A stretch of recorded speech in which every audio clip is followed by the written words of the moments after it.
жетекшім Асанова Гүлмира.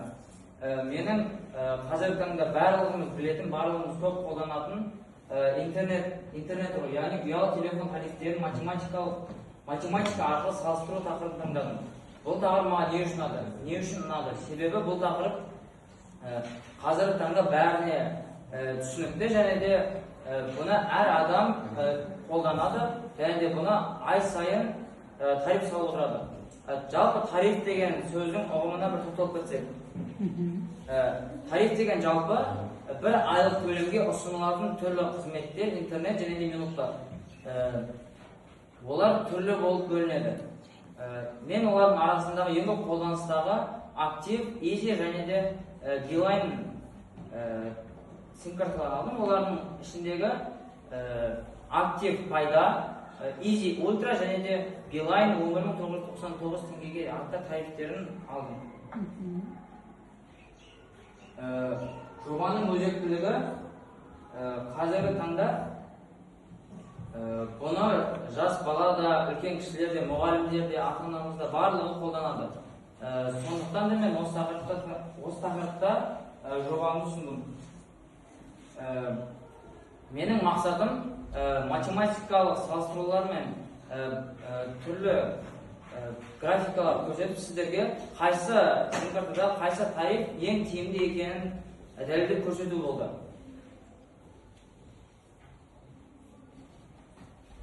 Және де міне бірінші тарифтерді салыстырмалы түрде қарасақ, айлық төлемі Beeline'да өте көп. Себебі оның айлық төлемі 12.000 теңгеге шығып тұр. Ал easy және де актив тарифтері 3.000-ға жетпес болып тұр. Енді олардың бізге беретін мүмкіншіліктері. Актив пайдаға бізге 30 гигабайт және де 200 минут беріледі. Easy ультра тарифінде 30 гигабайт және де 100 минут. Ал Beeline тарифінде 60 гигабайт және де 100 минут беріледі. Біз олардың біріншіден біз интернеттің қайсысында интернет тиімдірек екенін біліп алайық. Бірінші активтің бағасы айлық төлемі 2394 теңге. Біз оны 30 гигабайтқа бөлгенде әрбір гигабайт 79.8 теңгеге тиеді. Және де easy-дікі болса 2890 теңге. Біз оны 30-ға бөлгенде 96.3 теңге болып шығады. Әрбір гигабайт 96.3 теңгеден тұрады. Ал дәл осыны Beeline'мен істеп көрсек, оған 199.198 теңге шығады. Тіпті осы интернеттің өзінде білініп тұр, Beeline сәл тиімсіздеу болып тұр негізі. Келесі минут.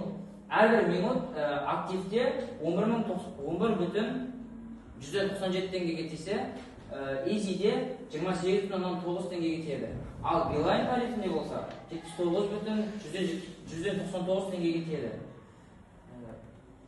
Және де мен бұны тек осындай сандар арқылы ғана емес, практикада да сіздерге көрсетуді шештім. Және де мен сауалнама жүргізу арқылы 30 оқушы, 30 ата-ана және де 30 мұғалімнен сауалнама алып алдым. Ол кісілерден сұрағанда, көбісінің айтуы бойынша көп оқушылар жалпы оларға интернет мағыналар үшін ең тарифте таңдар кезде қарайтын нәрсесі ол бағасы, бюджеттік бағасы. Және де айта кететін жай, Beeline негізі көп неге отбасыларға келе бермейді. Себебі орта не болмаса төмен жағдайдағы отбасыларға Beeline өте тиімсіз болып келеді. Ал енді мұғалімдерден сұраған кезде мұғалімдерге жалпы өзінің жұмысына да керек нәрсе жалпы тұрақтылық, оларға ең маңыздысы болып келеді. Жаңағы маңыздылық көрсеткіштері оқушылар үшін ең маңыздысы интернет. 60% көрсеткішпен интернет олар үшін ең маңыздысы болып шықты. Ал ата-аналар үшін бюджеті 30%-ды құрап, ата-аналар үшін бюджет ең маңыздысы болса, ал мұғалімдер үшін ең басты байланыстың сапасы мен тұрақтылығы болды.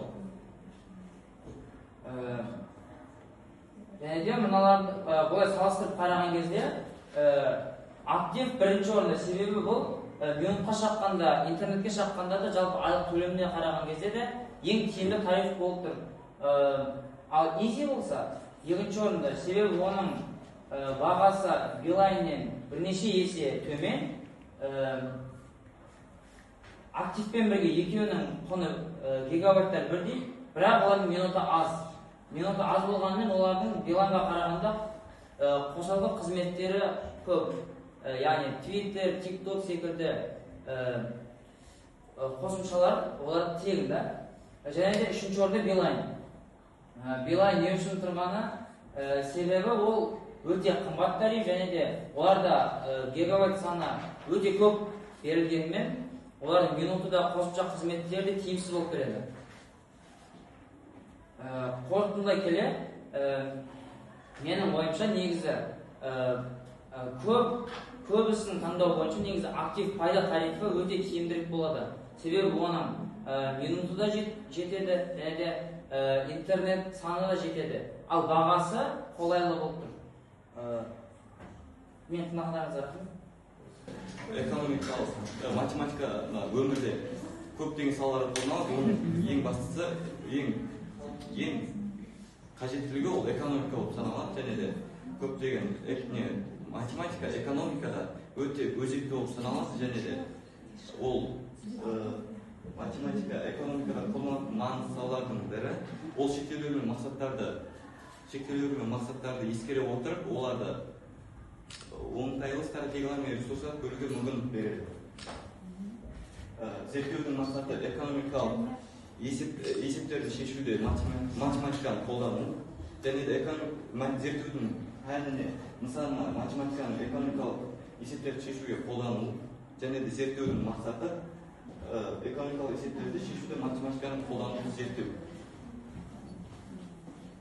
Зерттеудің міндеттері: зерттеуде экономикалық есептердің математикалық моделдерін зерттеу, экономика салаларын қолданылатын негізгі математикалық әдістерді талдау.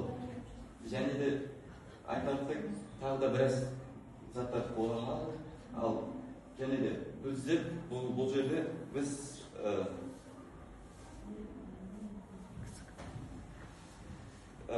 есептерді шығару кезінде біз математикалық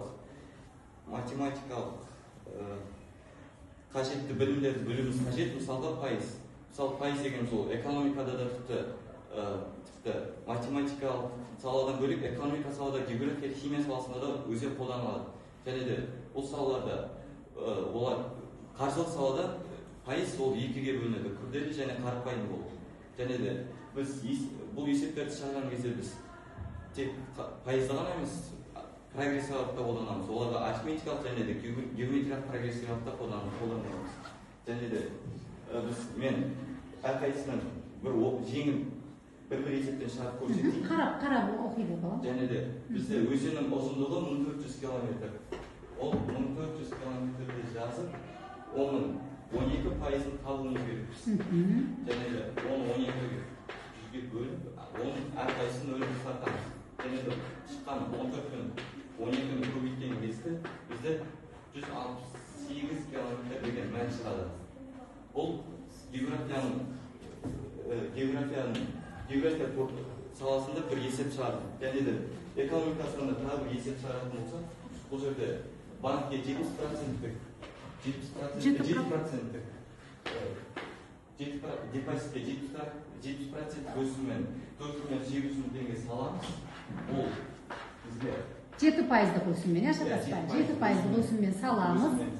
Және де бұл жерде салғаннан кейін ол қанша ақша шығатын есептейміз. Бұл жерде 48.000-ді 7-ге көбейткен кезде бізде 336.000 теңге шығады.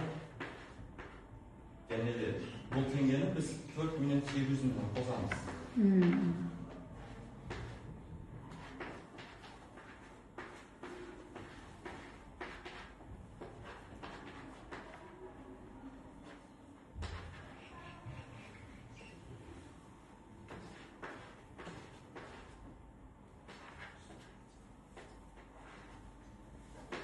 Бізде солай 5.136.000 теңге шығады. Және де біз химияға қарай тағы бір есеп шығаратын болсақ, бізде алюминийдің салмағы 80%, ал мыс белгісіз, ал және де бізде екеуі қосылып 30 килограмм шыққаннан кейін біз 30-ды алып, біз бұл жерде бірінші алюминийдің салмағын тауып алуымыз керек болады. Және де бұған бұл жерде бізде 24 килограмм алюминий шығады. Және де біз мысты табу үшін оны 30-дан 24-ті азайып 6 килограмм мысты шығарамыз. Шұғыл жолдарды үйреніп алу керек. Бұл өте керемет тиімді. Және де бізде бұл күрделі есептер, олар біраз уақыт кеткендіктен Қыздар, зерттеулерге.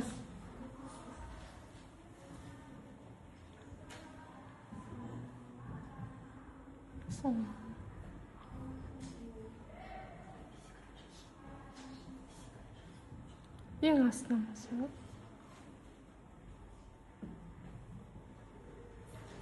қорытындыға келе біз бұл жерде біз көптеген мемлекеттерде экономиканы дамытқан мемлекеттер олар тез дами бастайды. Және де осы проблема көптеген мемлекеттерде өзекті болып келеді. Және де бұл проблемаларды шешу үшін көптеген амалдар мынадай. Менің бүгінгі алып келген жобам пельте элементтері негізіндегі автономды термоэлектрлік генераторды зерттеу. Яғни мен тақырыпты ашпас бұрын мен терминдерге тоқтала кетейін. Пельте элементі дегеніміз не? Ол электр тоғы жүрген кездегі оның бір жағында қыздырылып, ал екінші жағына салқындатқан термоэлектрлік түрлендіргіш. Ал термоэлектрлік дегеніміздің өзі тоқ жүрген кездегі температураның өзгеруі. Яғни мен бұл тақырыпты неге алдым? Бұл тақырып өте ауқымды тақырып, яғни қазіргі кезде энергия мәселесі ғылым мен техниканың арасындағы ең өзекті бағыттардың бірі болып табылады. Адам өмірінде жылу энергиясы үздіксіз кездеседі. Күн сәулесінде, тұрмыстық құрылғыларда, өнеркәсіптік процестер мен тіпті адамның денесінде де жылу бөлінеді. Яғни осы бөлініп жатқан жылудың барлығы, яғни басым көпшілігі пайдасыз қоршаған ортаға таралып жатыр. Соның нәтижесінде ғалымдардың назарын қаратқан маңызды сұрақ осы жоғалған жылуды біз электр энергиясына айналдыру мүмкін бе деген сұраққа жауап бере аламыз. Біздің зерттеудегі мақсатымыз жылу энергиясын электрге айналдырудың термоэлектрлік механизмдерін талдап, ол жердегі пайдалы әсер коэффициентін арттырамыз. Ал зерттеу жаңалығына келетін болсақ, температура градиентінен электр тоғын алудың физикалық механизмдері кешенді түрде қарастырылады. Және де екіншіден пельте элементтің тиімділігіне әсер ететін нақты факторларды талдаймыз. Сонымен қатар осы факторлардың нәтижесінде тек лаб атты виртуалды зертхананы әзірлейміз.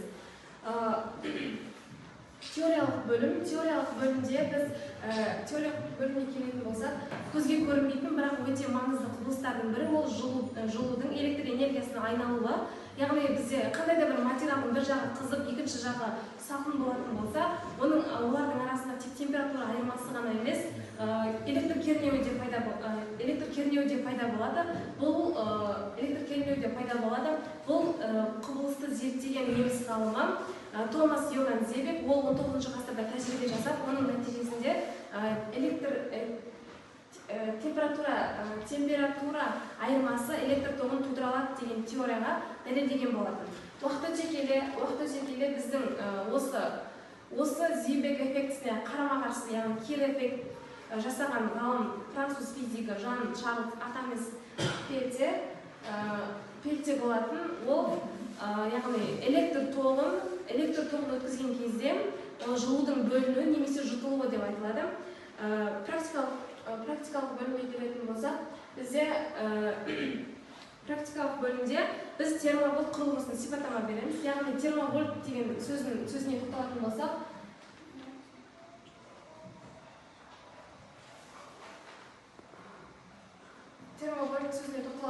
яғни ол термо грек тілінен аударған жылу, вольт дегеніміз электр кернеуінің өлшем бірлігі. Яғни электр энергиясының көмегімен алынатын электр кернеуі деген мағынаны білдіреді. Бізде келесі практикалық бөлімде тек лаб деген ол виртуалды, яғни зертхана. Ол бізде 4 бөлімнен тұрады, виртуалды эксперимент. Ол жерде біз пельте элементтерінен пелте элементтеринен эксперименттер жүргүзөбүз. Экинчиси лабораториялык журнал, яғни ол жерде эксперименттер нәтижелері сақталынады. Үшіншісінде анализ, яғни ол жерде статистика, график және де есептер шығару барысында қажет болады. Үшіншісінде теория, яғни сол пелте элементтерін тарихына тоқталғым келеді. Батыл түркі тілде ерлік, батылдық деген мағынаны білдіреді. Қазақ халқы үшін бұл отан қорғаушы, халық үшін құрбан болу үшін. Бауыржан Момышұлы айтқандай, батырлық бұл жүректің шешімі, рухтың күші. Енді осы қасиетті көркем тарихи тұлғаларға кезек берсек,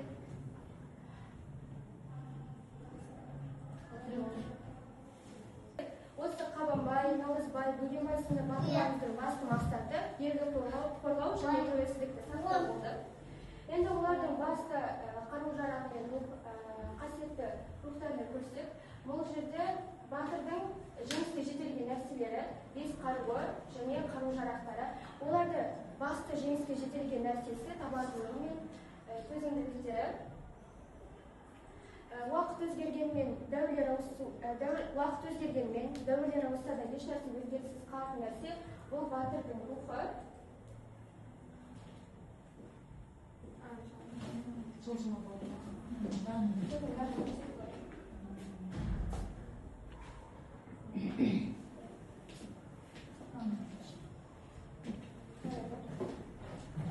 Енді қазіргі замандағы батырларға тоқталып өтсем, бұл құтқарушылар, Асқар Бекбөлен сияқты батырлар елдің тәуелсіздігін сақтап, халықты өзінің өмірге тігіп, қазіргі батырлар адамдарға құтқарып келеді. Сонымен қатар бұл жерде дәрігерлер пандемия кезінде жан қиярлық еңбектері үшін адам өмірін құтқарып келеді. Енді бұл жерде мен айтылған сөздерде салыстырма талдауға көшсек, бұрынғы батырлар мен қазіргі батырларды салыстырып өтетін болсам, бұрынғы батырлар жерге қарсы соғысып жауды қорғаса, ал қазіргі батырлар бейбіт күнде апаттардан адам өмірін құтқарады. Олар бұрынғы заманда басты қарулары қылыш пен найза болса, ал қазіргі заманның басты қаруы бұл білім мен техника.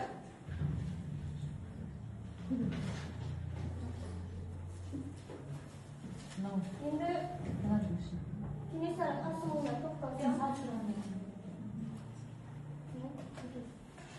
тоқталсам, ол қазақтың сұлу ханы ретінде елдің басын біріктіруге тырысты.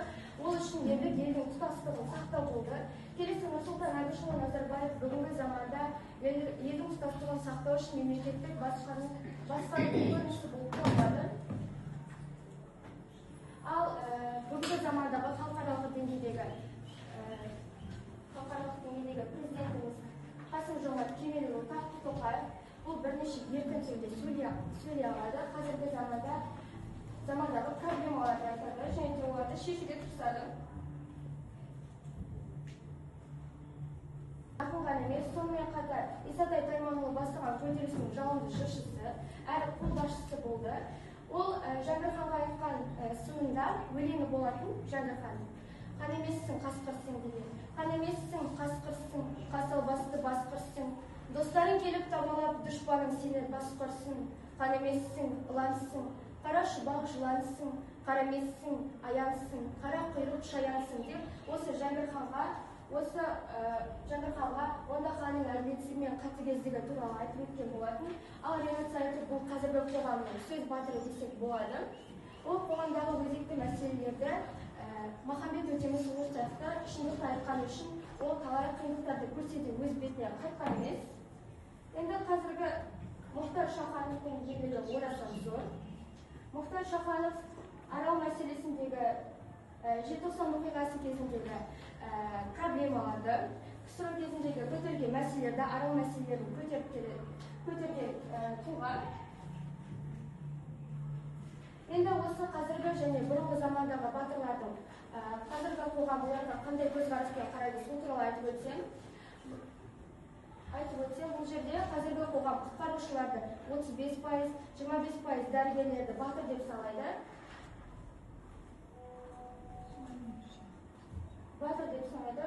Енді қорытындылайтын болсам, бұл жерде уақыт өзгергенімен батырдың өзегі өзгермейді. Бұрынғы батырлар жауға қарсы тұрып жерді қорғаса да, ал қазіргі батырлар осы проблемаларды шешуге тырысады. Енді емес, өз ісіне адал болу бұл нағыз ерлік. Тарапымызша мұғалімдерді қоса аламыз ба біз? Сол батырлардың қатарында. Иә, әрине. Қоса аламыз, иә. Мәселен, сіз батыр болған жағдайда, мысалы, қазіргі заманауи батыр болсаңыз, сіз не істер едіңіз? Мысалы, кім болар едіңіз? Мен өзім мамандығым бойынша мен де мамандықтан қазақ тілі мұғалімі. Мен керісінше балаларға осындай бір күшті мысалы сабақты өте көңілдірек, позитивті, сондай нәрселерді өткізуді өзім қатыладым. Сондай нәрселерде балалардың білімді, одан ары қарай мысалы сіз сабақты айтып отырған кезде бұл баланы зерттемеу керек та. Сіз сол арқылы нәрселеріңізді жеткізе білуіңіз керек деп ойлаймын. Мысалы мен өзім сабақтарды көңілдірек өткізу үшін күшті мысалы ойындарды сол мысалы сұрақтар арқылы жеткізуге болады. Мәселен, сіздерге сабақ беріп жүрген мұғалімдердің қайсы мұғалімнің сол айтыспенен көңіліңізге жақынырақ жоқ? Қай мұғалім сізге сол сіздің ұсынып тұрған, сіз айтып тұрған әдісіңіз бар ғой мәселен, иә? Сол мәселеге қайсы мұғалім жақынырақ сабақ өтеді сіздерге? Мен білемін, қазақ әлеуметтен ғана сондай нәрселерді көргенмін негізі. Сондай Мақпал апай өте көбінесе сондай позитив нәрселермен. Біз тақырыптан алып жатырмыз. Батырлар туралы. Сіз білгіңіз келіп отқан біліп қойдық. Оны басқа бір неде оқушылардан сұрарсыз. Жай ғана бізде салыстыру болып жатыр ғой, иә? Назарбаевтың да суреті бар екен, оған тоқталмадыңыз. Неге? Назарбаевтың суреті. Мемлекеттік басқаруда өзінің көрінісін көрсете білді деп айтылды. Ең басты батырлығы шекараны бекіту деді. Болды. Тәрбие оқушылар, мен 8-ші А сынып оқушысы Камалидинова Жұлдыз, сексен тарих тақырыбы жасанды интеллект және тарих ғылымы, жетекшісі Еркінбекова Шахризат Уәлиханқызы. Жасанды интеллект және тарих ғылымы. Жалпы жасанды интеллект дегеніміз не? Жасанды интеллект дегеніміз компьютерлік жүйелердің адам интеллекті тән жүйелерді қабылдай алатын қасиеттері жасанды интеллект деп атаймыз. Жасанды интеллекттің тарих ғылымында қолдануы қазіргі заманда өзекті мәселелердің бірі болып табылады. Бұл зерттеуде жасанды интеллектерде зерттеу жұмыстарының этикалық және методологиялық қиындықтардан туындап отыр. Бұл мәселелерде жасанды интеллектте деректердің бұрмалануы, не болмаса жалған ақпарат беруі сияқты мәселелердің туындауы ықтимал. Бізде келесі кезекте зерттеудің негізгі бағыттары. Жасанды интеллект негізгі 3 өлшем бойынша жан-жақты талданады. Бірінші кезекте теориялық негіз. Байқап қарасаңыздар, теориялық негізде жасанды интеллекттің даму тарихы жазылған. Мен жасанды интеллекттің даму тарихы туралы қысқаша мәлімет беріп өттім. Соның ішінде жасанды интеллект 1950 жылдан бастап дами бастады. Және ең алғашқы компьютерлерді жарық көрді. Тәжірибелік талдау әдістері, бұл жерде деректерді өңдеу әдістері, яғни бұл жасанды интеллект деректерді өңдеу әдісіне бірнеше ғалымдар зерттеп көрді. Соның нәтижесінде Алексей Милов жасанды интеллекті сандық форматта өңдеу арқылы жаңа деректер мен мәліметтерге қол жеткізгендігін мәлімдеді. Сонымен қатар, ол тек онымен шектеліп қойған жоқ. Сонымен қатар Эдвард Айнс жасанды интеллекті біздің өткен тарихымызды өте кең аудиторияда зерттеді. Сонымен қатар, олар өте кең көлемде зерттегеннен кейін бұл жасанды интеллекттің қуаттылығын арттыруға өте тиімді болды. Келесі бізде үшіншісі нәтижелер мен ұсыныстар, болашақ бағыттың этикалық мәселе тәжірибелік ұсыныстар. Бұл жерде этикалық мәселелеріне тоқталып өтейік. Жасанды интеллектте тәжірибелер жүргізуде этикалық деректерді өңдеуде этикалық мәселелерді қозғалып отырады. Себебі этикалық мәселелерде жасанды интеллект өңдеу барысында әрдайым сапасы мен сенімділігі жоғары бола бермейді. Бізде келесі кезекте жасанды интеллекттің даму кезеңі. Мен жасанды интеллекттің 1953 жылдан бастап дамитындығын айттым, және ол сол жылдан бастап осы 2026 жылға дейін ұзақ жол жүріп өтті. Және жылдар аралығы Алан Тьюринг тесті логикалық операциялар. Бұл логикалық операциялар, бұл Алан Тьюринг тесті компьютер адамша ойлай алу қабілетін зерттеуге арналған тестте. Екінші кезең 1970 және 1980 жылдар эксперттік жүйелер, мамандандырылған шешімдер, яғни жасанды интеллектте белгілі бір салалардағы шешім қабылдауға мүмкіндік беретін жүйелерді айтамыз. Біз үшінші кезең 1990 және 2000 жылдар аралығында машина оқыту және нейрондық жүйелердің дамыған кезеңі. Нейрондық жүйелер қайта қолға алынып, машиналық оқыту арқылы дами бастады. Төртінші кезең ең соңғы кезең 2010 жыл және қазіргі уақыт, яғни 21 ғасыр 2026 жыл. Терең оқыту өткен деректер және тарих ғылымына кіру және жасанды интеллект тек көзбен шектеліп қана қойған жоқ. Үлкен саладағы деректер де өңдей бастады. Бұл салалардың қатарында тарих ғылымы да бар. Бізде келесі едік, жасанды интеллекттің тарих ғылымына ықпалы артықшылықтар мен тәуекелдерін бір мезгілде артады. Жасанды интеллекттің артықшылықтары жоғарғы жылдамдықты деректерді өңдеу және автоматты трансскрипциялау, ілелім зерттеу интеграциясы. Бұл жерде және тәуекелдер 46% алшақтық, алгоритм бұрмалау, тарихи деректердің бұрмалануы және этикалық манипуляция әдістері. Бұл жерде біз артықшылықтарын қарастыра кетсек, жасанды интеллекті бірнеше ғалымдар зерттеу арқылы жоғарғы жылдамдықты деректерді өңдеу әдісі бұл ең тиімді артықшылықтардың бірі болып есептеледі. Ал ілелім зерттеу интеграциясы негізгі 9 қадамға бөлінді. Соның ішінде жасанды интеллекті қолданушы құрал ретінде пайдаланды. Ал бізде тәуекелдер алгоритмдік бұрмалау мен тарихи бұрмалау тәуекелдер екеуі бір мағынада қолданылады. Жасанды интеллекте бізге беріп жатқан мәліметтердің бұрмалануы немесе жалған ақпарат беруі де мүмкін. Бұл тарихи шындықтың бұрмалауына әкеліп соғуы ықтимал. Бізде келесі кезек көне түркі қолжазбалар және жасанды интеллект арқылы өңдеу әдістері. Бізде бірінші суретте көріп тұрғандарыңызда ежелгі көне түркі иероглифтері қолжазбалар. Бұл бізде мына суреттер өңделмеген табиғи кітап формасы. Бұл жерде зақымдалған, құртылған деректер нақты емес. Ал бізде көріп тұрғандарыңызда мынау екінші өңделген түрі. Бұл жерде жасанды интеллект өңдеп шығарған деректер нақты және жаңа форматта. Зерттеушілердің сан ғасырлар бойы ашылмаған сырларын жасанды интеллект 30 секунд ішінде өңдеп нақты мәліметтерді шығара алды. Бізде келесі кезекте видеоролик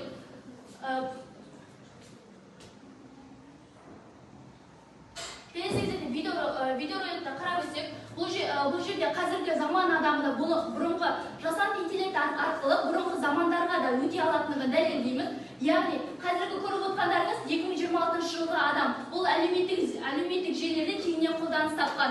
Яғни өзін жасанды интеллект арқылы тарихқа, соғыс кездеріне және басқа да мәселелерге ашаршылық кездеріне жеткізіп отыр. Қарап отсаңыздар, бізде бұдан келесі видеода киіз үйдегі құрылтай, яғни жасанды интеллект арқылы соғыстан келген батырлардың қолдарында басқа да батырлардың жиналысындағы соғысқа деген жоспарлы ұйымдастырған құрылтайда көрсетіліп отқан мына видеода соны көресіздер. Ал бізде бұдан келесі видеода Сығанақ қаласы көрсетілген. Бұл Сығанақ қаласын біз кітаптағы жобасын ғана білеміз. Себебі кітаптағы жобасын ғана білеміз. Қазіргі заманның адамдардың өзі Сығанақ қаласының нақты диаметрін, ешқандай өлшемін нақты білмейді, тек жоба болжамын ғана біледі. Сол себепті біз жасанды интеллектпен жазып көрдік бұл мәселені. Қарап отырсаңыздар, Сығанақ қаласы нақты көрсетіліп тұрған, нақты диаметр, өлшемі барлығы нақты. Біз бұл жағынан әлдеқайда ерекше бағытта көрсетілген. Бізде келесі жасанды интеллектті суыт талдауына да салып, жан-жақты талдап көрдік. Бізде біріншісі күшті жақтары, әлсіз мүмкіндік қауіптері, ең алғашқы күшті жақтар мен қауіп жақтарын тепе-тең салыстырып көрдік. Күшті жақтар үлкен деректер жылдам өңдеу, үлгілерді талдау және автоматтандыру, сонымен қатар сенімділік мен сапасының жоғары деңгейде болуы.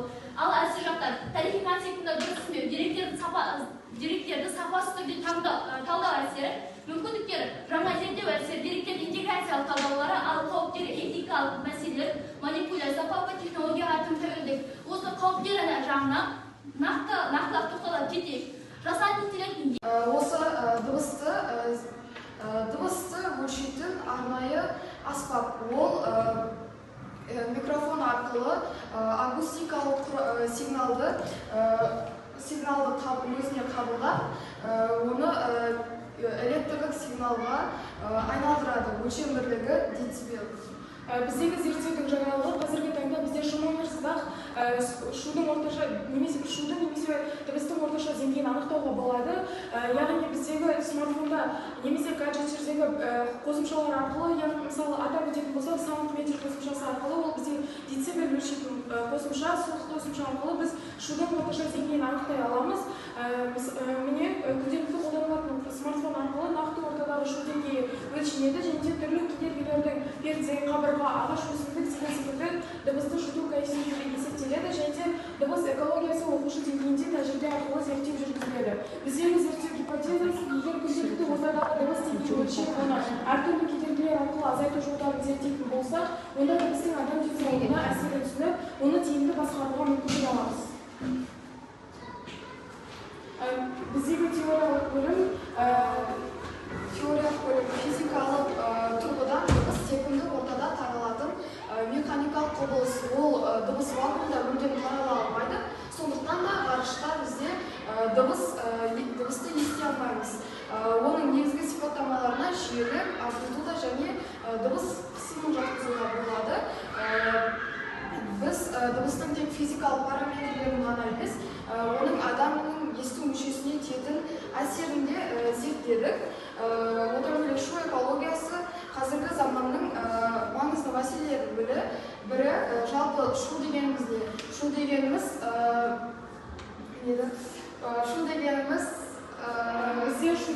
ол бізде адамдардың барлықтарының өзара бір-бірімен сөйлесуі, қарбалас сөйлесуі, оның барлығы бізде шуға жатады.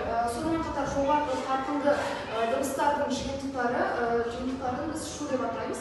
Ғалымдардың айтуынша, шудың көптеген денсаулыққа зияны бар. Мысалға, ол жүйке жүйесіне немесе ұйқы безіне, сондай-ақ ұйқы безіне және жұмыс қабілетіне кері әсер етеді. Сонымен қатар жүрек қан тамырларына да кері әсерін тигізеді. Енді бізде шудың зиянын айтып кетті. Дыбыстың зиянын және шудың зиянын айтып кеткен болатын. Ал енді мен пайдасын айтайын. Дыбыс ол бізде күнделікті өмірдегі адамдармен қарым-қатынас құру үшін немесе жай ғана бізде музыка тыңдап белгілі бір депрессия немесе стресстен шығу үшін бізге кез келген нәрсеге дыбыс көмектесетін болады. Біз былай айтқанда дыбыс арқылы өмір сүреміз десек те болады. Енді біз осы шуға байланысты бірнеше практикалық жұмыстар жасаған болатынбыз. Ең бірінші біз негізінен сыныпта отырған кезде айналамыздағы оқушылардың шулағанынан байқап, ең бірінші өзіміздің акустикалық ортамыздағы шудың деңгейін өлшеп алуды жөн көрдік.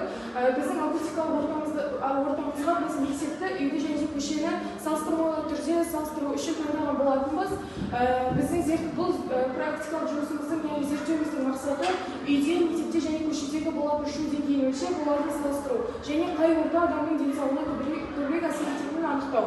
Ең біріншіден біз үйден бастап алайық. Негізінен біз үйді ең тыныш орта деп ойлаған болатынбыз, бірақ үйдегі адамдардың бір-бірімен қарым-қатынасы, адамдардың қозғалысы немесе таңертең ас үйдегі ыдыс-аяқтардың дауысы және де түсте теледидардың дауысы, ол барлығы бізде шудың деңгейін жоғарылатады. Біз осылай 3 мезгіл өлшеу арқылы үйдегі орташа шу деңгейін 38 децибел деп алған болатынбыз. Келесі орта ол бізде мектеп. Мектепте біз үйден қарағанда шу өте жоғары болатынын білдік. Себебі жаңа айтып кеткенімдей оқушылардың шулағаны, сабақ үстіндегі мұғалімдердің сөйлегені немесе түсіндірмесі, барлығы ол бізде шуды жоғарылатады. Орташа деңгеймен біз 69 децибел деп алған болатынбыз.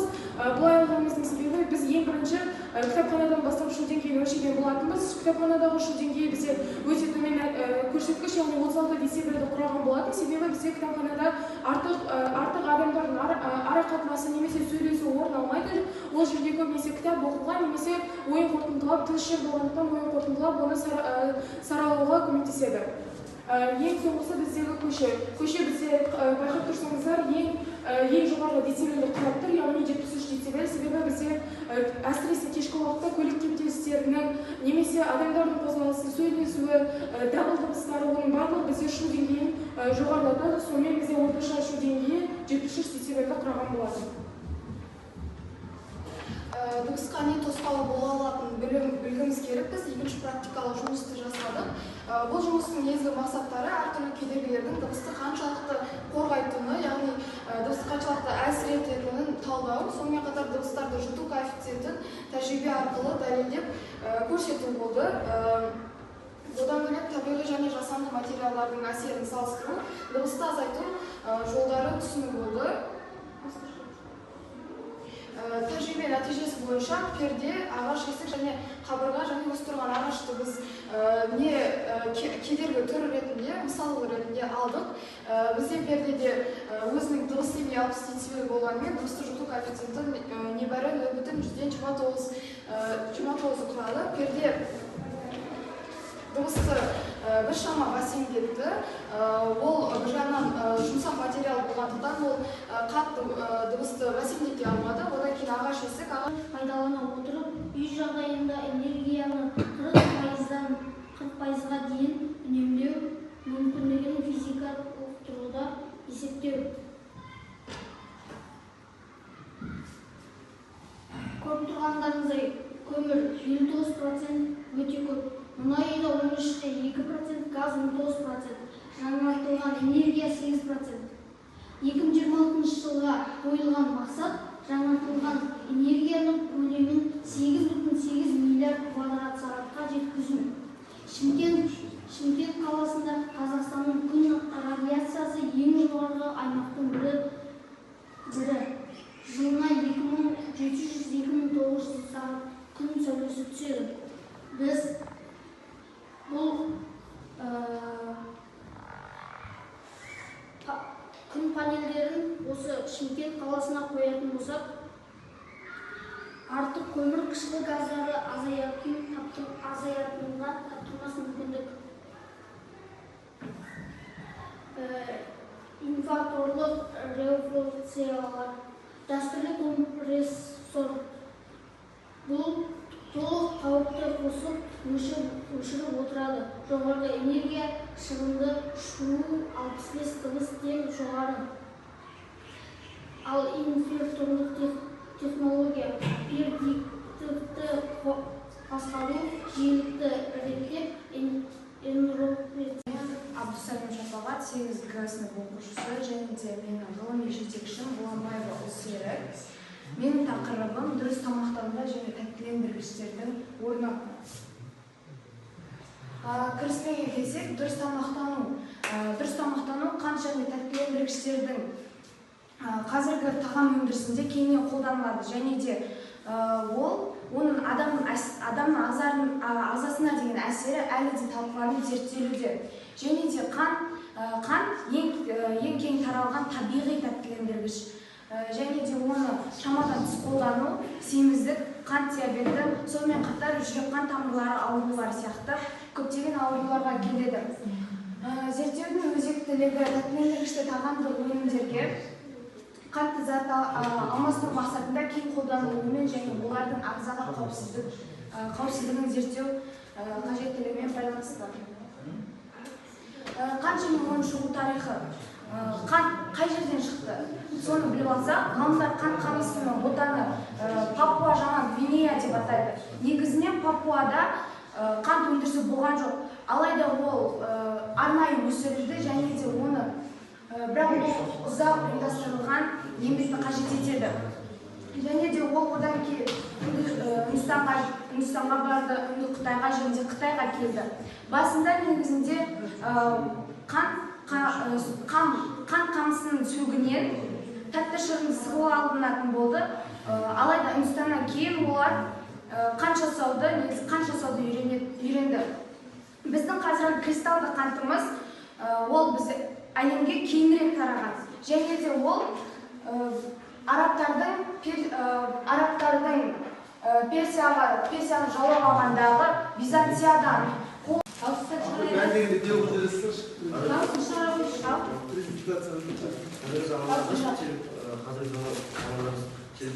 немесе сіз қорқақ сияқты деген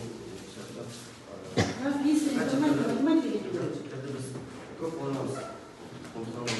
Бірінші өздеріңіз айтқан.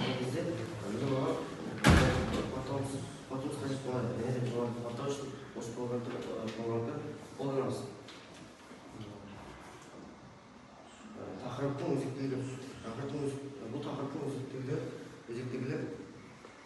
өте жоғары деп ойлаймын. Себебі қазір уақытта смартфондар мен басқа да гаджеттер біздің өміріміздің айналмас бөлігіне айналды. Біз оларды оқу үшін де, байланыс үшін де, ақпараттарды іздеу үшін де қолданамыз. Ал бұл құрылғылардың үздіксіз жұмыс істеуі мүмкін емес. Сондықтан да оларды үнемі қуаттап отыруымыз керек болады. Қорытындыға зерттеуіне қарай. Сөз айта беріңіз, тақырып ашылмай алайын деп тұрмыз елге.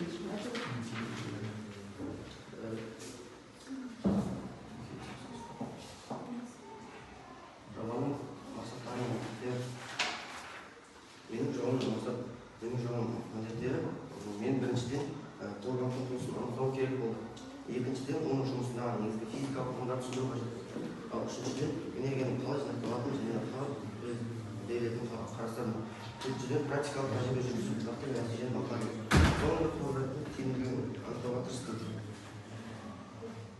Қорған дегеніміз негізінен энергияны жинақтап, оны басқа да құрылғыларға тарату үшін қолданылатын аккумулятор құрылғы.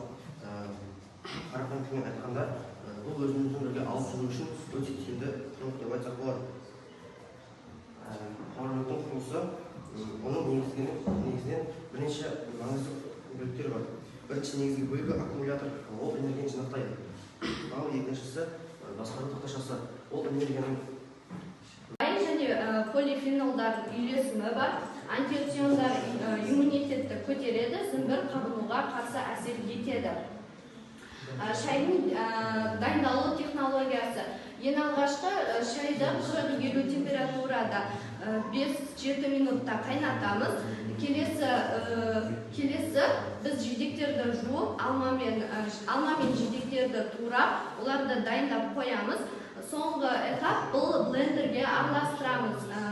Оларды барлығын дайындалған көк шайды және дайын ингредиентті қосып, бір текті массаға дейін 2-3 минут араластырамыз. Осы жерді тоқтап қайта қойшы. Artık şimdi yine aslında siz.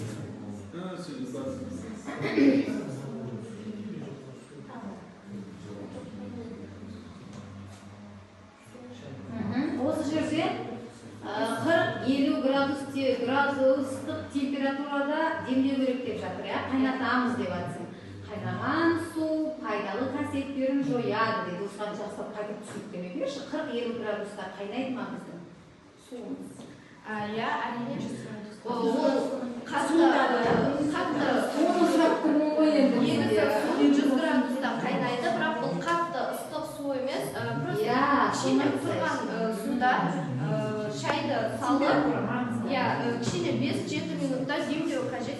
Яғни қайнатпаймыз, қайнаған суды 40-50 градус температураға түсіріп 5-7 минут демдейміз деп ауыстырайық сөзімізді. Қайнатамыз дегенге айтып тұрмын ғой, 40-50 градуста ол қайнамайды. Сіз қайнатамын дедіңізді, астына жазып тұрып, сіз қайнаған су пайдалы қасиеттерін жояды деп ал кеттік әрі. Шатасуға болмайды, ертең ана жақта қорғағанда сіз біздің намысымызды қорғайсыз. Сондықтан әрбір сөзге құят болу керек. Орын алсаң біз қуанамыз жаныма ішінде кеттік.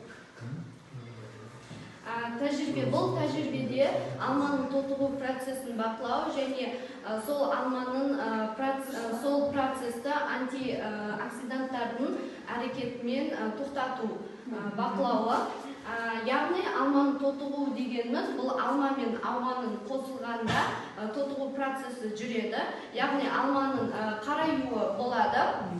Біз оны қараймауы үшін лимон шырыны мен көк шайға қосылған ортаға алманы салған кезде бақылап көрдім. Ол кезде алманың түсі өзгермеді. Қорытындысында антиоксиданттар тотығуды тоқтатады.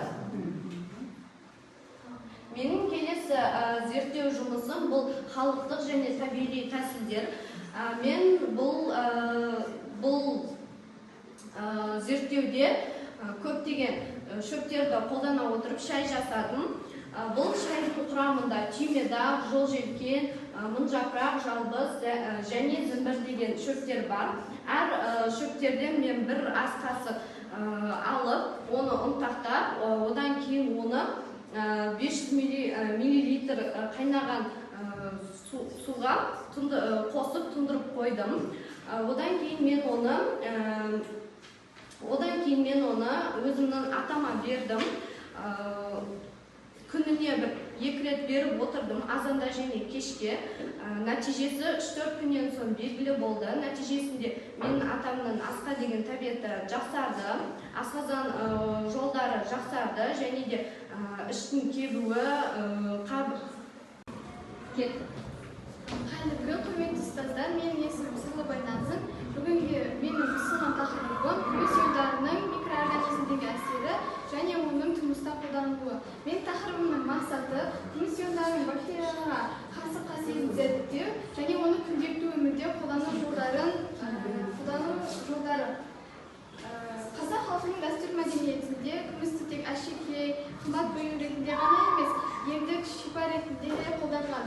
Денсаулық сақтау ұйымы мәліметінше, бактериялардың антибиотиктерге төзімділігі жыл сайын артып келеді, және де бұл біздің денсаулығымызға үлкен қауіптің бірі. Күміс иондары мыңдаған жылдар бойы белгілі, бірақ әлі күнге дейін бактериялар ол күміске төзімсіз болып келеді. Және электролиз арқылы үй жағдайда күміс иондарын алудың қолжетімділігі мен заманауи гаджеттерді тазартуда тиімділігін дәлелдеу. Күмістің бактерияларды жою қасиеті олигодинамиялық әсер деп аталады. Күміс иондары өте аз мөлшерде болса да көптеген бактерияларды жою қабілетіне ие. Оны үш әсер ету бар. Бірінші, бактерияның ферменттеріне байланысты оның тыныс алуын тоқтатады. Екінші, оның ДНК-сына зақымдап, көбеюіне жол бермейді. Үшінші, жасушаның мембранасының өткізгіштігін бұзады. Сол мәселе бойынша мен зерттеу жасадым. Ол үшін маған дистилленген су, күміс иондары, шіріту бактериялары, бетік микробтар қажет болады. Яғни осы әдістерде мен 3 әдіс қолдандым. Электрохимиялық, биологиялық бақылау және салыстырмалы анализ әдістерін қолдандым. Осы бойынша күміс иондарының қалай пайда болатыны туралы процесс жүргіздім. Оны электролиз процесі арқылы пайда болады. Яғни электр ток өзімен күмісті қосу арқылы суда күміс иондарының сумен әрекеттесуі араласуы болады. Сол кезде күміс иондарын алуға болады.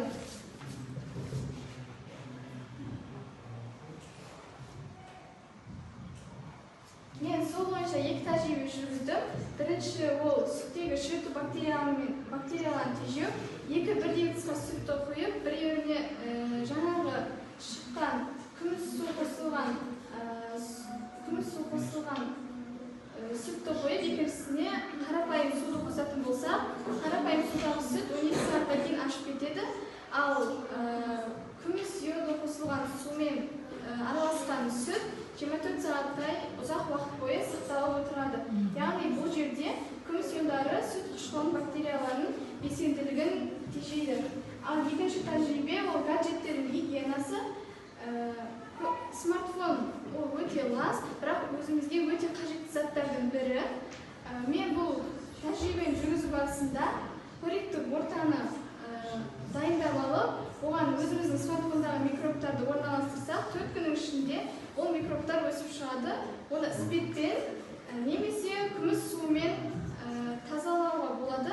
Бірақ бұл екеуінің айырмашылықтары қандай? Спирт ол теріні құрғатып жібереді, ал күміс суы теріні құрғатпай сақтауға мүмкіндік береді. Спиртпен ұзақ әсер болмайды, ал күміс оған ұзақ әсер етеді. Спирт арқылы микробтардың азаюы 85%-ға дейін, ал күміспен 90%-ға дейін жетеді. Және күміс суын жарықтың да өзіндік ережелері бар. Оны мүлдем жарықтың көзінше сақтау алмайды, ол қара тұнбаға айналып қасиетін жояды. Не болмаса жарықтан тыс жерде немесе фольгамен орап сақтау қажет. Күмістің экономикалық және экологиялық тиімділіктері пайдасы өте зор. 1 грамм күмістің өзінен қаншама суды зарарсыздандыруға. Бір қазылар ортада 10-шы асыл оқушысы Серікбай Шыңғысхан физика пәнінің, яғни жаңа буын концептуалды бөліктерінің жаңа модельдерін түсіндіретін боламын, және де оның зерттеп арқылы жайып не екенін түсіндіретін боламын. Жетекшім Абушева Гүлшат апай бастайық. Қандай сұрақтар просто? Қандай сұрақ бар? Адамдар не үшін өмір сүреді? Бірінші сұрағым. Яғни кез келген адам әртүрлі заттың өмір сүреді. Мысалы біреу бақытты болушы өмір сүреді, біреу бай болғысы келеді, немесе біреу ұзақ өмір сүргісі келеді, біреу саяхаттағысы келеді, барлық жерлерді көргісі келеді. Ал оның бәрін алып келіп соғатын не? Оның бәрін ұштастыратын, яғни бір осындай бір комфорт деген сияқты дүние бар. Ол комфорт деген сияқты дүние бар. Ал комфорт деген, яғни ол әртүрлі салаларға, компоненттерге уже бөлініп кетеді. Қандай? Ең бірінші адам комфорт өмір сүру үшін не істеу керек? Әділдік, қауіпсіздік болу керек. Қауіпсіздік. Одан соң даму және де тұрақтылық, және де уақыттың тиімділігі ол қазіргі таңда өте қатты бағаланатын заттар. Яғни бұның барлығы комфортқа кіреді. Ол түсінікті. Әлемде жаппай қозғалыстар болады, яғни жұмысқа бару деген сияқты. Біз комфортты не үшін қозғалыс әкеп тіреп жатырмыз? Не үшін біз қозғалысты әкеп тіреп жатырмыз? Өйткені қазіргі таңда көптеген, яғни қозғалыстың барлығы осы көліктер арқылы өтетінде, және де уақыттың тиімділігі қазіргі таңда өте қатты бағаланатында. Әлемде жаппай қозғалыстар болады, жұмысқа бару деген сияқты, немесе сондай бір азық-түліктерді жинау, саяхаттау, өз кез келген салаларда бір заттарды тасу деген сияқты дүниелердің бәрін тасымалдау дүниелердің барлығын көліктер атқарады. Яғни оның бәрі қозғалысқа жатады. Яғни менің зерттеуге мақсатым жас буын көліктердің концептуальды модельдері мен технологиясын дамытудың негізгі бағыттарын зерттеу және олардың қоғамға, экономикаға, қоршаған ортаға әсерін талдау. Және де мен міндеттерім автомобиль өнеркәсібінде ағымдағы дамуларды мен зерттеп, және де олардың қазіргі таңдағы дамулар мен және де олардың теріс жақтарын, ал және де оның шешімдерін мен талдап беретін боламын. Жаңа буын көліктері тек қана қуат көздерінен ғана жүрмейді, олар тіпті баламалы энергиямен де жүретін көліктер қазіргі таңда көбеюде. Осының барлығы яғни қазіргі таңда бізге үлкен пайдасын береді, оны қазір алдағы уақытта түсіндіріп беретін боламын. Қозғалыс біз 3 топқа бөліп қараймыз: қауіпсіздік, экономика, экология. Не үшін? Өйткені ол әртүрлі дүниелерді, яғни өзінің ішіне кірістіріп алады. Оның ішінде адам қауіпсіздікке адам өмірі, міндетті түрде адам құндылықтары бірінші орында тұратын болуы түсінікті. Келесі экономика, тауар тасымалдау. Мысалы тауар тасымалдау, қандай көліктер арқылы тауарлар тасымалдау, немесе басқа елдерден деген сияқты бір қаладан немесе көрші мемлекеттердің арасында зат тасымалдауын осы көліктер арқылы жүретінде, және де ұшақ, пойыз деген сияқты дүниелердің арқылымен жүретінде. Ол түсінікті. Ақша айналымы. Не үшін ақша айналымы? Өйткені көліктерді сату, тіпті оларды басқа елге импорттау, экспорттау, оның барлығы ақша айналымы, яғни капиталистік қатынастарды дамытады. Ол түсінікті. Даму. Не үшін даму дейміз? Өйткені көліктер күннен күнге дамып келе жатыр. Яғни бұрынғы жүретін көліктерден қазіргі көліктер бар. Яғни қазіргі жақсы жүретін көліктер бар. Яғни біз инфрақұрылымды дамыту арқылы осы көліктерді дамыта аламыз деген сияқты дүние. Экологияға не үшін? Қазіргі таңдағы көліктер өзіміз білетіндей соншалықты дамыса да көптеген проблемалар әлі күнге дейін алып келеді. Олар зиянды түтіндер, шудың көбеюі және сақталатын ресурстардың қолдануы. Осыған жеке тоқталып кетсем, яғни бірінші экологиядан бастайық. Мен зерттеулерім бойынша былай көлік апатынан жылына 1,5 миллион адам қайтыс болады екен. Ғылыми жауапты тақырыбы математика және ми. Математика және ми тақырыбы бізге шұғылдады. Бұл бізде математика қазіргі таңда керекті салалардың бірі деп қарастырылып жатыр.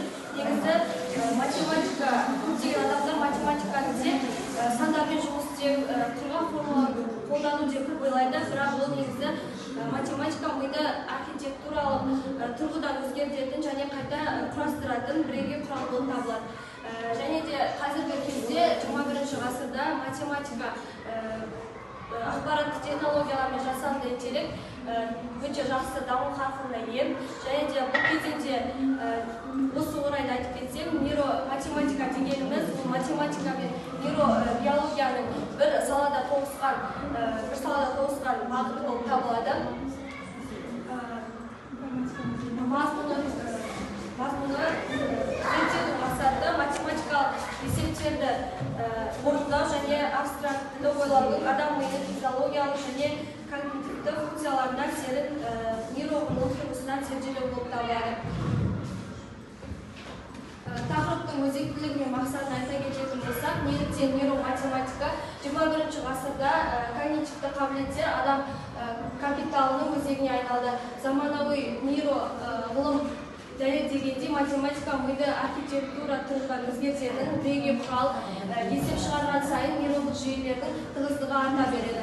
Одан кейін бізді зерттеудің мақсаты математикалық ойлаудың адам миының физиологиялық және когнитивті функцияларына әсер етіп, нейроғылым тұрғысынан зерттеу болып табылады.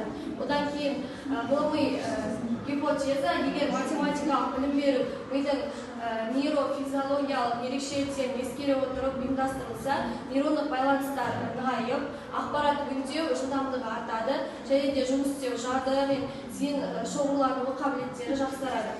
Осы кезеңде біз оны нейропластикалық, когнитивті денсаулық және цифрлық дағды деп бөлеміз. Нейропластикалық дегеніміз ол математикалық жүктеме арқылы мидың өзгеру механизмдері, ал когнитивті денсаулық математика мидың есе қартаюынан алдын алады. Одан кейін цифрлық дағды алгоритмдік ойлауға деген қоғамдық сұраныс болып табылады. Одан кейін нейроматематика пайда болуы және негізгі ұғымдары. Нейроматематика дегеніміз когнитивті нейроғылым, психология және математикалық білім беру әдістемесінің тоғысқан жерінде пайда болған пәнаралық сала. Осы нейроматематика саласына Станислав Деянның штук-код моделі өте жақсы септігін тигізген. Ол кезде біз визуалды, беруалды және аналогты қарастырамыз. Визуалды дегеніміз ол цифр түрінде, мысалы ретінде бесін алсақ. Жақсы, саған бір сұрақ. Нейро дегеннің мағынасын толық түсіндіріп берші сөзін. Нейро деген сөзін. Ұлы Жібек жолы мен ежелгі сауда жолындағы мәдени артериялардың тоғысқан жерде орналасқан Қазақстанның ірі қалаларының бірі. Ол Шымкент маңызды өнеркәсіптік мәдени және білім берудің орталығы болып табылады.